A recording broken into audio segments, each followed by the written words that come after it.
இந்த நேரத்தில் இன்னொரு விஷயத்தையும் இங்க நினைவுபடுத்த விரும்புறேன். மாண்புமிகு பேரவைத் தலைவர் அவர்களும் மாண்புமிகு முதலமைச்சர் அவர்களும் இன்னைக்கு எதிர்க்கட்சி தலைவராக இருக்கிற நானும் ஒரே காலேஜ்ல படிச்ச ஓல்டு ஸ்டூடெண்ட்.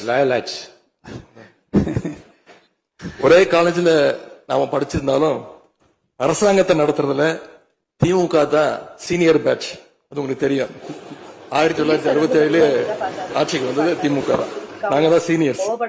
அந்த அடிப்படையில எங்களுடைய நாலேஜையும் எக்ஸ்பீரியன்ஸையும் நாங்க ஷேர் பண்ணிக்க ரெடியா இருக்கோம்.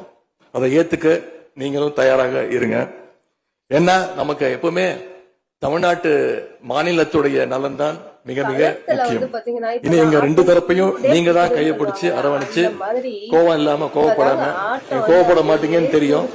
உங்களை கோவப்படுத்துற மாதிரி எந்த செயலையும் நாங்க செய்ய மாட்டோம். கமெண்ட் பண்ணுங்க மக்களே. எப்பவுமே சொல்ற மாதிரி தான், இதெல்லாம் அவங்க கிட்ட சொல்லாம வேற யார்கிட்ட சொல்ல போறேன்.